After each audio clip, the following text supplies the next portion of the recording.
সামাজিক যোগাযোগ মাধ্যমে অপ্রীতিকর ঘটনার মুখে পড়েছেন বর্তমান সময়ের ছোট পর্দার দর্শকপ্রিয় অভিনেত্রী সাদিয়া আয়মান। তার অনুমতি না নিয়ে এক সাংবাদিকের গোপনে ধারণ করা একটি ভিডিও ফেসবুকে ছড়িয়ে পড়েছে, যে ভিডিওটি অভিনেত্রীকে বিব্রতকর পরিস্থিতির মুখে ফেলেছে।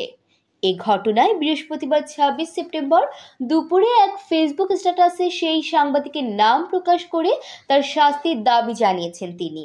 শুরুতেই দেশের একটি জাতীয় দৈনিকের নাম উল্লেখ করে সাদিয়া আয়মান লেখেন, আমাদের প্রত্যেক শিল্পীর জন্য এই সংবাদপত্রটি বিশ্বাসের জায়গা, ভরসার জায়গা। প্রতিষ্ঠানটির ভবনে আমরা সকলেই সেফ ফিল করি। সেখানে একটি ইন্টারভিউতে গিয়ে আজ আমি সোশ্যাল মিডিয়ায় ট্রল ও বুলিংয়ের শিকার হচ্ছি। ঘটনা উল্লেখ করে অভিনেত্রী লেখেন, ওই সংবাদপত্রের একজন কর্মী আমার ইন্টারভিউ দেওয়ার সময় গোপনে ভিডিও ধারণ করেছে যখন আমি মাইক্রোফোন ঠিক করছিলাম।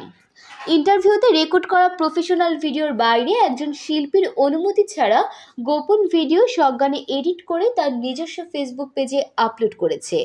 একদিন পরে ভিডিওটি তার নজরে এসেছে উল্লেখ করে সাদিয়া বলেন, আমি ভিডিওটি একদিন পরে দেখতে পাই। তারপর তাকে জিজ্ঞেস করি কেন আমার অনুমতি ছাড়া এরকম ভিডিও করা হলো, আর সেটা প্রকাশ করলো। জবাবে সে নানা অজুহাত দেখায়। এরপর আমি যখন বলি অফিসিয়ালি পদক্ষেপ নেব, তখন সে ভিডিওটি ডিলিট করে দেয়। ভিডিওটি ডিলিট করার পরেও বিভিন্ন জায়গায় ছড়িয়ে পড়েছে উল্লেখ করে এই অভিনেত্রী বলেন, ততক্ষণে ভিডিওটি বিভিন্ন জায়গায় ছড়িয়ে পড়ে। নানা বাজে ক্যাপশনে বিভিন্ন পেজ থেকে এডিট করে ভিডিওটি পাবলিশ করা হচ্ছে। এই ঘটনায় নিজের যে ক্ষতি হয়েছে তার দায়ভার কে নেবে?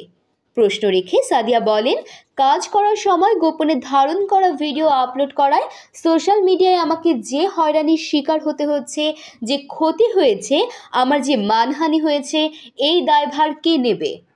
এরপর সেই প্রতিষ্ঠানের কাছে বিচারের দাবি জানিয়ে অভিনেত্রী বলেন, ইন্টারভিউ দিতে গিয়ে আপনাদের কর্মীর কারণেই ক্ষতির শিকার হচ্ছি। আমি চাই আপনারা এর সুষ্ঠু বিচার করবেন। আরও একটি স্ট্যাটাসে সাদিয়া আয়মান নিশ্চিত করেন, সেই সাংবাদিককে প্রতিষ্ঠানের সব ধরনের কাজ থেকে অব্যাহতি দেওয়া হয়েছে।